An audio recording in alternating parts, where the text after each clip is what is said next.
Want to speed up your language learning? Get access to all of our best PDF cheat sheets for free. Just click the link in the description and sign up for your free lifetime account right now. Hi everybody, welcome back to Ask Alisha, the weekly series where you ask me questions and I answer them. Maybe. Let's get to your first question this week. First question this week comes from Moises. Hi Moises, I hope I said your name right. Moises says, hi Alisha, my name is Moises. My question is, Luke Skywalker and Simba both said, "You knew my father." Is that an idiom? If not, when can you omit did in a question? Thanks. Great question. Okay, so this "you knew my father" is actually a confirmation question. So when we are checking our own understanding, we use these kinds of patterns. So the question that you're asking about is a question like, did you know my father? Which is a simple yes or no question. But in this case, you knew my father is saying, I believe this is true. I'm asking you this question to confirm my understanding of this. So that's why we drop that did you know pattern and change it to this confirmation pattern. You knew? This is the purpose of this kind of question. So confirmation questions are extremely common, and it's very important to know how to use them because we use them pretty much every day. Whenever we want to check our own understanding of a situation, we can use a confirmation question to do that. So here's another example that you might see in everyday life, like at work or at school. Here's a school example. Let's say you have the option to choose between did you pass the test and you passed the test. What's the difference here? With did you pass the test, you are expecting a yes or no answer.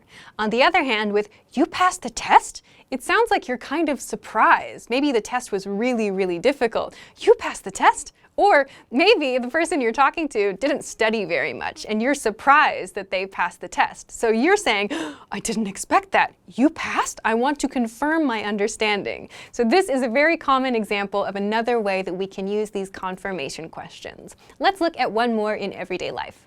Let's imagine you're at home and you're talking about the chores that you have to do at home. And you say to someone that you live with, did you wash the dishes? This is a yes or no question. On the other hand, if you say, you wash the dishes, it expresses some kind of surprise, like you didn't expect the other person to wash the dishes. Maybe that's not their regular chore, or it's not something that they usually do. Or maybe they did a really bad job washing the dishes, and you look at the dishes and go, you washed the dishes? This does not look clean at all. So these are the ways that we use confirmation questions. So we want to make sure that we understand a situation correctly when we use these patterns. On the other hand, when we ask these simple yes or no questions, we just want that simple yes or no answer. So this is the reason for this question. You knew my father in the examples that you gave. I hope that this helps you understand this situation. Thanks so much for sending your question along. Okay, let's move on to your next question. Next question comes from Miss Selly. Hi, Miss Selly. I hope I said your name right. Maybe McKelly. Hi. McKelly says, hello, I'm new on English Class 101. Thanks for your videos on YouTube. Cool. My question is, if I say my back hurts, doesn't that mean my back always hurts me? What about saying my back is hurting now? Great question. Yeah, so this simple present tense structure, my back hurts or my head hurts. This is what we tend to use when we talk about our body's aches and pains and other physical problems that we have. So we do this because it's kind of like we're saying a fact that is true right now and we're not sure when that is going to change, right? So if you have a stomach ache, for example, you can't say like, oh, my stomach is going to stop being a problem at this time, right? So we don't know when that condition is going to change or when it's going to stop. Same thing for your back, right? We don't know when that's going to change. So using this kind of simple present tense structure sounds more natural because it's like you're saying a fact in the moment, yeah? So if you say my back hurts, it means right now. And if you want to make it clear that your back is like a regular problem for you, you would probably say my back always hurts or my back hurts every day. If you want to use the progressive form, we probably would tend to use it most in situations where we need to talk about something that's a little extreme or something that's different from usual. So for example, you might say, oh, my back is hurting really bad today.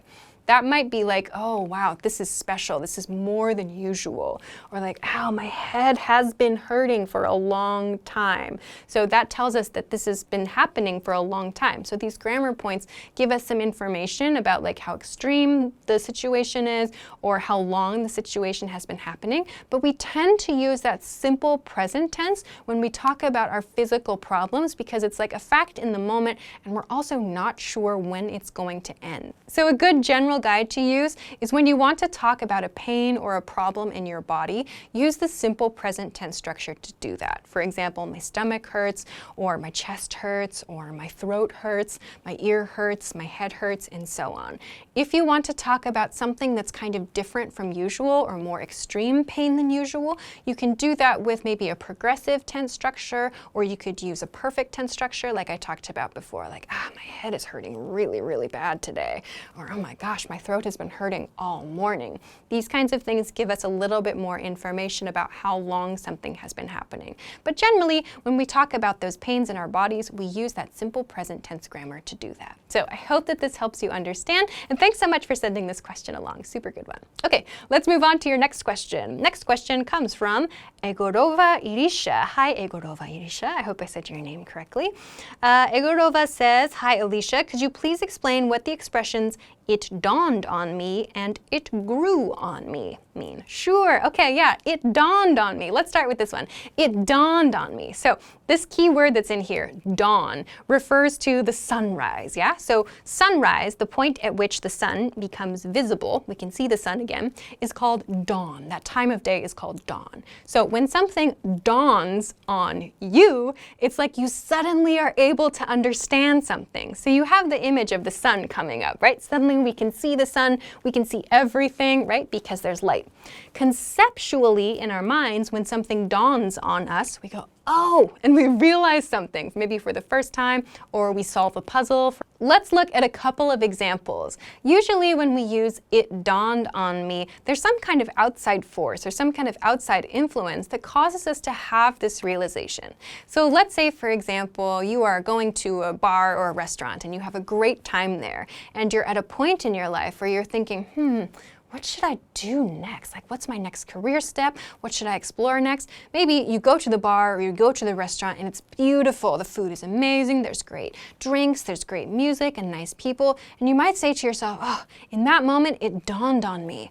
I want to start my own restaurant. So it's like that moment of realization that something becomes so clear for you. This is how we use "it dawned on me." So let's contrast this with the expression "it grew on me." So in this situation, we have the word grow. So the base form of grew is grow.